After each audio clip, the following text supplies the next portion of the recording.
तो आज आपको पाकिस्तान की पहली क्लास में दिखाएंगे कि टारगेट कैसे लॉक हो चुका है। बॉर्डर पर धमाकों की गूंज सुनाई दे रही है, जबरदस्त एक्शन शुरू हो गया है, ये सब बताऊंगा। लेकिन पहले ये देखिए कि अमेरिका से पाकिस्तान को कैसे बहुत बड़ा झटका लगा है। इस वक्त की बहुत बड़ी खबर के साथ शुरुआत कर रहे हैं। सबसे बड़ी खबर, अमेरिकी उपराष्ट्रपति जेडी वेंस का बहुत बड़ा बयान आ गया है।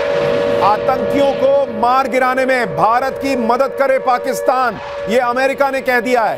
पाकिस्तान की जमीन पर आतंकियों को मिलकर मारे, यह जेडी वेंस अमेरिका के उपराष्ट्रपति ने कहा है। भारत पाकिस्तान दोनों के साथ अमेरिका संपर्क में है, यह भी अमेरिका के उपराष्ट्रपति ने कहा है। यह बहुत बड़ा बयान है जेडी वेंस का, क्योंकि वो अगर ये कह रहे हैं कि भाई भारत के साथ मिलकर आतंकियों को खत्म करो अपनी जमीन पर, यानी दो बड़ी बातें अमेरिका मान रहा है और पाकिस्तान और दुनिया को कह रहा है कि भाई पाकिस्तान में ही आतंकी हैं, ये तय हो चुका है। और पहलगाम हमले के पीछे पाकिस्तान था, वहां के आतंकी थे, ये भी एक तरीके से अमेरिका ने मान लिया है। और पाकिस्तान का खून सूख गया होगा, क्योंकि भारत ठोकेगा, ये बात जेडी वेंस ने भी मान ली है।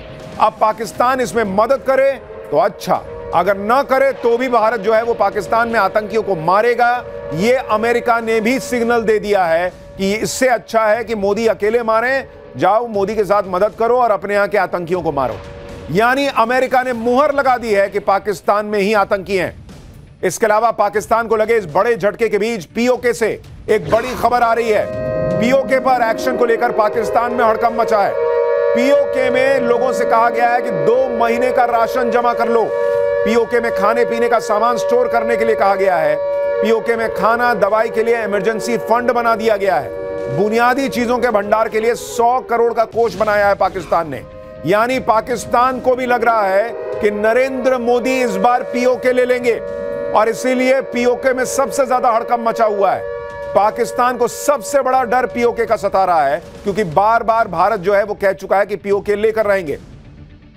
पाकिस्तान को भी पता है कि भारत जो है वो नरेंद्र मोदी के राज में इतनी ताकत रखता है, इतनी पॉलिटिकल विल रखता है कि अगर चाहे तो पीओके ले ले। और इसीलिए पाकिस्तान को पीओके का डर सता रहा है, और इसीलिए वो पीओके में लोगों से कह रहा है कि भाई 2 महीने का राशन पानी जमा कर लो, दवाई वगैरह जितनी है सब जमा कर लो पीओके के लोग, क्योंकि उनको लगता है कि भारत पीओके में घुस जाएगा। पीओके से ही एक और बड़ी खबर आ रही है, आपको वो भी बता दूं। पीओके में पटाखों की आवाज से भी पाकिस्तान डरा हुआ है। पीओके में शादियों में आतिशबाजी पर रोक लगा दी गई है, और पाकिस्तान ने कहा है कि जो भी नियम तोड़ेगा उसे जेल भेजा जाएगा। आप सोचिए पाकिस्तान में घबराहट का आलम क्या है। कह रहा भाई पटाखे मत फोड़ो शादी में, क्या पता तुम शादी के पटाखे फोड़ रहे हो, हमको लगा भारत जो है वो बम फोड़ के चला गया। तो इस तरह की हालत पाकिस्तान में है। पीओके में पटाखे फोड़ने पर बैन लगा दिया है पाकिस्तान ने। यह पाकिस्तान की हालत। पाकिस्तान से चौथी बड़ी ब्रेकिंग न्यूज जो आ रही है, अब आपको वो बताता हूं। मुस्लिम देशों के सामने पाकिस्तान गिड़गिड़ाया है। सऊदी अरब, यूएई, कुवैत से पाकिस्तान गुहार लगा रहा है। सऊदी अरब, यूएई और कुवैत के राजदूतों से पाकिस्तान के पीएम ने मुलाकात की है। भारत से बचाने के लिए मुस्लिम देशों से पाकिस्तान जो है वो हाथ जोड़ रहा है, क्योंकि मुस्लिम देशों में भी नरेंद्र मोदी का गजब का रुतबा है। हर देश ने लगभग नरेंद्र मोदी को अपने यहां का सर्वोच्च सम्मान दे रखा है। तो पाकिस्तान को लग रहा है कि भाई हम दोनों तो मुस्लिम है ना भाई, तो कुछ तो मदद करो, मोदी को रोको ना भाई। भारत को रोकने के लिए मुस्लिम देश जो है वो मदद करें। पाकिस्तानी पीएम शहबाज शरीफ ये प्रयास कर रहे हैं, लेकिन ये सारे संकेत हैं कि पाकिस्तान से जो लोड भारत दे रहा है इस वक्त वो बर्दाश्त नहीं हो रहा, और युद्ध किसी भी समय हो सकता है। शहबाज शरीफ की हालत खराब है। शहबाज शरीफ भागे भागे घूम रहे, कभी चीन के पास जाते हैं, कभी अमेरिका के पास जाते हैं, कभी मुस्लिम देशों के पास जाते हैं। कल चीन के राजदूत से शहबाज शरीफ ने बैठक की थी। आज सऊदी अरब, यूएई, कुवैत के राजदूतों से बात की है, और इन सारी मीटिंग का मकसद एक ही है कि नरेंद्र मोदी के गुस्से से खुद को बचाया जाए। पाकिस्तान को पता है कि नरेंद्र मोदी नहीं छोड़ेंगे, पहलगाम का बदला लेना निश्चित है, इसलिए पूरा पाकिस्तान भागम भाग कर रहा है। पाकिस्तान से अभी की 5वीं बड़ी खबर अब आपको बता देता हूं। पाकिस्तान से आ रही 5वीं बड़ी ब्रेकिंग न्यूज। युद्ध के डर से पाकिस्तानी सेना में हड़कंप मचा है। पाक आर्मी चीफ असीम मुनीर की भागम भागे भागे असीम मुनीर सैनिकों के पास पहुंचे हैं। झेलम में पाक सैनिकों के बीच पहुंचकर जनरल मुनीर ने जो किया है, अब आपको उसकी तस्वीर दिखाता हूं। ये तस्वीर देखिए, ये पाकिस्तान के आर्मी चीफ असीम मुनीर की तस्वीर है जिसमें उनका डर दिख रहा है। असीम मुनीर एक टैंक पर चढ़ गए और टैंक पर चढ़कर भाषण देते दिख रहे हैं। वो पाकिस्तान की खत्म सेना में जोश भरने का प्रयास कर रहे हैं क्योंकि एक हफ्ते से पाकिस्तानी सेना और उसके सैनिकों के हाथ पांव ठंडे पड़े। उन्हें लग रहा है कि भारत ने हमला किया तो कहां जाएंगे। असीम मुनीर भी इसलिए सैनिकों के बीच पहुंच गए क्योंकि असीम मुनीर को अपनी कुर्सी और अपनी जान दोनों बचानी है, इसलिए वहां पर वो पहुंचे। हालांकि कुछ लोगों का कहना है कि ऐसा तो नहीं कि पाकिस्तान प्रोपेगेंडा कर रहा है और भारत को दिखाने के लिए कोई पुराना वीडियो डाल रहा है, लेकिन पाकिस्तान कुछ भी कर सकता है। पाकिस्तान पर एक्शन की एक और बड़ी खबर, ब्रेकिंग न्यूज नंबर 6, पाकिस्तानी सेना का यूट्यूब चैनल भारत में बैन हो गया है। यानी नरेंद्र मोदी सरकार लगातार बैक टू बैक एक्शन ले रही है। पाकिस्तान के पीएम का यूट्यूब चैनल भारत में बैन कर दिया है। मतलब इससे बड़ी बेइज्जती क्या होगी कि भारत ने कहा कि होगा तुम्हारा पीएम, हटाओ इसको, ले जाओ, इसका यूट्यूब चैनल यहां नहीं चलेगा। पाकिस्तानी क्रिकेटर्स का इंस्टा अकाउंट भारत में ब्लॉक हो गया है। बाबर आजम, शाहीन अफरीदी और रिजवान का इंस्टा अकाउंट बैन हो गया है। पाक सिंगर आतिफ असलम का इंस्टा अकाउंट ब्लॉक कर दिया गया है। इससे पहले हानिया आमिर और माहिरा का अकाउंट भी बैन हो गया था। यानी नरेंद्र मोदी सरकार क्लियर मूड में है कि hello, if you are a Pakistani, अपने देश में रहो, मेरे यहां मत आओ। ना मेरे देश के लोगों को बताओ तुम क्या कर रहे हो, कैसे कर रहे हो, अपने फॉलोअर यहां मत बढ़ाओ, उधर रहो। वहां आतंकियों को बोलो कि तुमको फॉलो करें, तुम्हारा रील देखें बैठ के, हमारे यहां मत दिखाओ, जाओ निकलो यहां से। तो जबरदस्त एक्शन हो रहा है। और आप सोचिए कितनी बड़ी बात, पाकिस्तान के पीएम का यूट्यूब चैनल बैन कर दिया भारत में, भारत सरकार ने। भारत कोई एक्शन छोड़ नहीं रहा पाकिस्तान पर लेने में। पाकिस्तान के जो सिंगर एक्टर भारत से कमाई कर रहे हैं उन्हें भारत से एक पैसा नहीं मिलेगा, यह भी क्लियर कर दिया गया है। ये वो सारे लोग हैं जिनके पाकिस्तान से ज्यादा फॉलोअर भारत में, अपना इंस्टा अकाउंट, अपने यूट्यूब चैनल से इतनी कमाई कर रहे थे जितने पैसे ये पाकिस्तान में नहीं कमा पाते। फिर चाहे वो पाकिस्तानी हानिया आमिर हो जिसने इंस्टा पर भारत में खूब फैंस बनाए, या फिर माहिरा खान हो, या फिर आतिफ असलम, या फिर पाकिस्तान के क्रिकेटर हो। आतंकी देश के लोग भी अब भारत को कतई बर्दाश्त नहीं है। यह क्लियर कट मैसेज है। पाकिस्तान से एक और बड़ी खबर, आप देखिए जिस तरह से खबरें आ रही हैं वो बता रही हैं कि कितनी हलचल बढ़ी हुई है। पाकिस्तान ने कबूल किया है कि आतंकियों को वो समर्थन देता है। स्काई न्यूज से बातचीत में बिलावल भुट्टो ने कबूल कर लिया है। आतंकी संगठनों को पाकिस्तान ने सपोर्ट किया, ये बिलावल भुट्टो ने कबूल किया है। इससे पहले पाकिस्तान के रक्षा मंत्री ख्वाजा आसिफ कह चुके हैं कि पाकिस्तान आतंकियों को पालता है। वो अमेरिका और ब्रिटेन जैसे देशों के लिए एक गंदा काम काफी सालों से कर रहा है, ये वहां के रक्षा मंत्री ने माना था। अब बिलावल भुट्टो ने भी दुनिया के सामने मान लिया है कि पाकिस्तान का अतीत रहा है आतंकियों को पालने का। लेकिन हमारे यहां कुछ लोग हैं जो पाकिस्तान को क्लीन चिट दे रहे हैं, जबकि पाकिस्तान की सरकार और वहां के नेता ही खुद सच कबूल कर रहे हैं। बिलावल भुट्टो का यह पूरा कबूलनामा आपको आगे सुनाऊंगा। लेकिन आज अगर पाकिस्तान अपने आतंकी सच को कबूल कर रहा है तो इसकी सिर्फ एक ही वजह है कि उसे भारत के बड़े एक्शन का डर है। कल ही हमने आपको बताया था कि पाकिस्तान को सबसे बड़ा डर है कि उसे इस बार समंदर के रास्ते भारत ठोकेगा, क्योंकि सबका ध्यान बॉर्डर पर बमबारी और रफेल की उड़ान पर है। लेकिन असली लड़ाई इस वक्त समंदर में हो रही है। समंदर में भारत और पाकिस्तान बिल्कुल आमने सामने हैं। भारतीय नौसेना गुजरात तट के पास युद्धाभ्यास कर रही है, उधर पाकिस्तान की सेना भी समंदर में युद्धाभ्यास कर रही है। आपको दिखाता हूं कि समंदर में भारत और पाकिस्तान की सेना कैसे आमने सामने आकर खड़े हो गए। जरा वो मैप डालिए स्क्रीन पर, बड़ी स्क्रीन पर, जो आपको बताएगा कि इस वक्त जो लोग सोच रहे हैं कि एक्शन होगा या नहीं होगा, बॉस एक्शन को लेकर तस्वीर बिल्कुल बन चुकी है। जो टारगेट है वो लॉक हो चुका है। आप तस्वीर देखिए, जरा इसको क्लोज शॉट दिखाइए इसको। ये अरब सागर की तस्वीर आपको दिखा रहा हूं। ये जो आप हरे हिस्से देख रहे हैं, ये दरअसल भारत के जो नौसेना है वो युद्धाभ्यास कर रही है और 30 अप्रैल से 30 मई तक का युद्धाभ्यास है। ये जो आप ये हिस्सा देख रहे हैं स्क्वायर, यहां पर पाकिस्तान की नौसेना 30 अप्रैल से 2 मई युद्धाभ्यास करने वाली है। लेकिन अगर आप इन दोनों के बीच की दूरी को देखेंगे, यहां पाकिस्तान की नौसेना और यहां भारतीय नौसेना, और इन दोनों के बीच जो दूरी है मात्र 85 नॉटिकल माइल्स की, आप देखिए। यानी कि बहुत कम जो है दूरी दोनों के बीच में वो नजर आ रही है। और ये 85 नॉटिकल माइल का मतलब है 157 किलोमीटर, 150 किलोमीटर। भाई इतनी की दूरी पर भारत की नौसेना और पाकिस्तान की नौसेना आमने सामने खड़े हैं। ध्यान देने वाली बात यह है कि दोनों नौसेनाएं एक ही वक्त में अपने अपने इलाके में युद्धाभ्यास कर रही हैं। अब आप जरा तारीखों को गौर कीजिए। भारत 30 अप्रैल से 3 मई के बीच युद्धाभ्यास कर रहा है और पाकिस्तान 30 अप्रैल से 2 मई के बीच। जब भी ऐसे युद्धाभ्यास होते हैं तो ग्रीन नोटिफिकेशन जारी होता है, जिससे हर किसी को यह मैसेज मिल जाए कि नौसेना युद्धाभ्यास कर रही है, ताकि कोई इसे जंग या हमला ना समझ ले। तनाव के बीच यह युद्धाभ्यास एक तरह का मनोवैज्ञानिक युद्ध है, जिसमें दुश्मन के सामने रहकर बिना हमला किए दुश्मन को अपनी ताकत दिखाई जाती है। पाकिस्तान ने पहले 26 और 27 अप्रैल को समुद्र में युद्धाभ्यास का नोटिफिकेशन दिया था, लेकिन जब उसे दिखा कि भारत 30 अप्रैल को युद्धाभ्यास करेगा तो उसने भी अपने युद्धाभ्यास की तारीख को आगे बढ़ा दिया।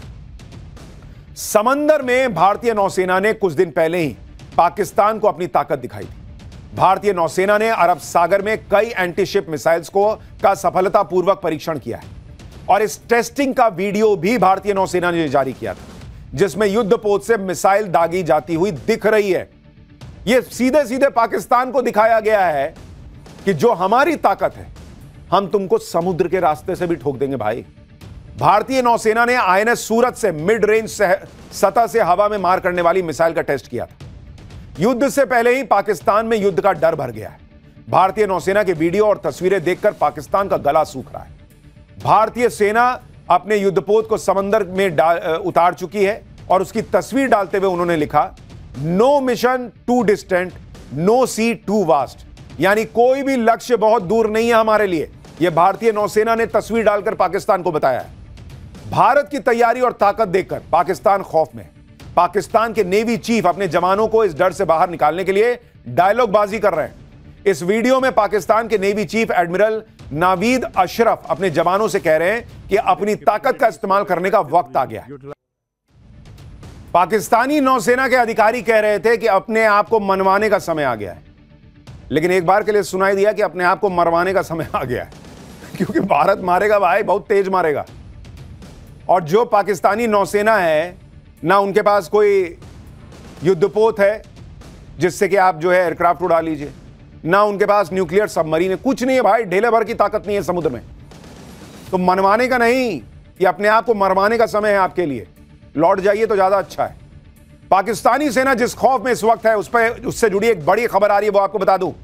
भारत के हमले के डर से पाकिस्तान में हाई लेवल मीटिंग हुई है। इस वक्त इस्लामाबाद में पाक नेवी और एयरफोर्स चीफ की मुलाकात हुई है।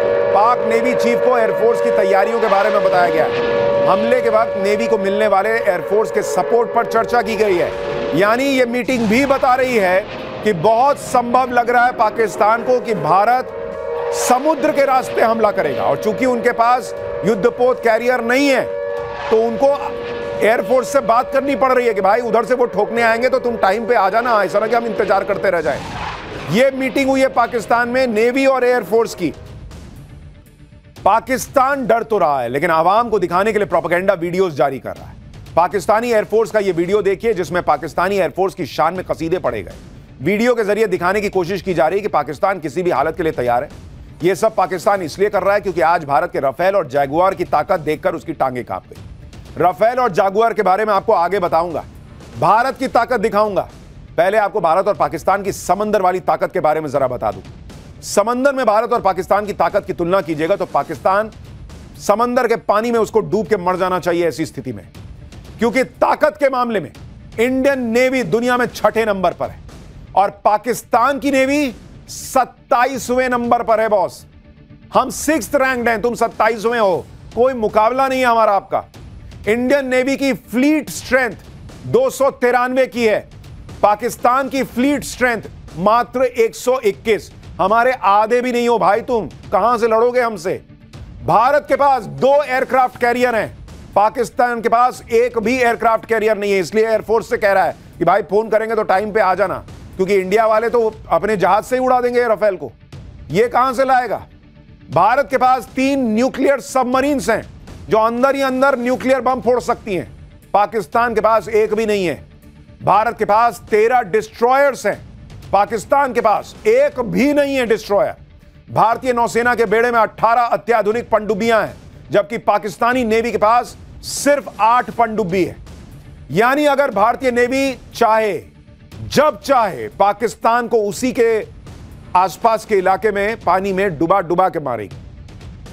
यह है पाकिस्तान की हालत और भारत की ताकत। इस वक्त की एक और बड़ी खबर, बहुत बड़ी खबरें आती जा रही है, मैं क्या करूं, बतानी पड़ेंगी आपको सारी बड़ी खबरें। भारत के एक्शन से पहले पाकिस्तान की नेवी की पोल खुल गई है। पाकिस्तान की 5 में से 3 पनडुब्बी खराब है। कराची की सैटेलाइट इमेज में इस बात का खुलासा हुआ है। 3 पनडुब्बियों की मरम्मत में जुटा हुआ है पाकिस्तान। पाकिस्तान की सिर्फ 2 पनडुब्बियां ही ऑपरेशनल हैं। आप सोचिए क्या हालत है पाकिस्तान की। वैसे ही वो भारत की नेवी के सामने टिक नहीं सकता, उसके पास जो 5 पनडुब्बी है उसमें से 3 का रिपेयर काम चल रहा। भाई वो पेचकस लेके तो नहीं बैठ गए कि देखें जरा वहां चलेगा कि नहीं चलेगा। आपको सैटेलाइट तस्वीरें दिखाता हूं कि पाकिस्तानी नेवी की सबमरीन किस हालत में। आप देखिए, यह सैटेलाइट इमेज पाकिस्तान के कराची नेवल बेस की है, जहां 3 सबमरीन खड़ी दिख रही है। इनमें मरम्मत का काम चल रहा है। भाई कुल 5 में से 2 ही सबमरीन ऑपरेशनल है। तो देश भी मरियल, इनके हथियार भी मरियल। भाई ऐसा कौन सा देश होता है, भारत ठोकने वाला है, वो वहां जो है स्क्रू कस रहा है कि जल्दी करो लेके निकलना है। भारत की नेवी की ताकत पाकिस्तान पहले भी देख चुका है। तब इंडियन नेवी ने पाकिस्तान की ऐसी हालत कर दी थी कि कराची पोर्ट 7 दिन तक जलता रहा था। यह बात 1971 के जंग की है। 3 दिसंबर को पाकिस्तान की एयरफोर्स ने भारत पर हवाई हमला कर दिया था। 4 दिसंबर की रात को इंडियन नेवी ने कराची पोर्ट को तबाह करने के लिए ऑपरेशन ट्राइडेंट चला दिया था। इसके तहत 4 दिसंबर को 3 मिसाइल बोट स्निपात, निर्घट और वीर कराची के लिए रवाना हुई। उनको 2 फ्रिगेट INS किल्टन और कछाल टो करके ले जा रहे थे। हमले के लिए रात का वक्त चुना गया, लेकिन इंडियन नेवी के इस प्लान में एक अड़चन आ गई। पाकिस्तानी नौसेना का पोत PNS खैबर कराची से दक्षिण पश्चिम में गश्त लगा रहा था। यह वही पोत था जिसने 1965 के युद्ध के दौरान भारत के द्वारका में नौसेना के ठिकाने पर हमला किया। लेकिन इस बार बदला लेने की बारी इंडियन नेवी की थी। INS निपात ने मिसाइल से हमला करके पाकिस्तानी नेवी के युद्धपोत को डुबा दिया। इसके बाद इंडियन नेवी का सामना पाकिस्तान के एक और जहाज से हुआ। इंडियन नेवी ने पाकिस्तान के कार्गो वीनस चैलेंजर को भी अपने हमले में बर्बाद कर दिया। वीनस चैलेंजर अमेरिका से हथियार लेकर पाकिस्तान जा रहा था। इसी बीच INS निपात ने PNS शाहजहां पर भी मिसाइल दागी। इधर INS वीर ने PNS मुहाफिज पर मिसाइल दाग दी। यानी एक के बाद एक इंडियन नेवी ने पाकिस्तान के युद्धपोत और कार्गो वेसल को बर्बाद कर दिया। जो भी इंडियन नेवी के रास्ते में आया उसकी जल्द समाधि बन गई। अब बारी थी कराची पोर्ट की, जहां नेवी का हेडक्वार्टर था और दूसरी तेल का भंडार। INS निपाट के मिसाइल अटैक से केमारी ऑयल टर्मिनल पर हमला हुआ। दावा है कि पाकिस्तान के ऑयल रिजर्व का 50% इसी टर्मिनल पर था। तेल भंडार में आग लगी और कराची पोर्ट 7 दिन तक धुआं होता रहा। इस पूरे ऑपरेशन में भारत का कोई नुकसान नहीं हुआ था, जबकि पाकिस्तान के कई जवान, उसके युद्धपोत तबाह हो गए थे।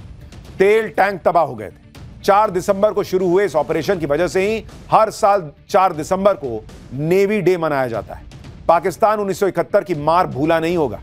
उस वक्त इंडियन नेवी ने एक तरह से कराची पोर्ट पर नाकेबंदी कर दी थी और पाकिस्तान कुछ नहीं कर सका था। तो पाकिस्तान को उसकी औकात समंदर में पता है, लेकिन क्या करें, पब्लिक को दिखाने के लिए कुछ तो करना है। इंडियन नेवी की ताकत आपने देखी, जिसके सामने पाकिस्तान ना 1971 में टिका था ना अब टिक सकता है।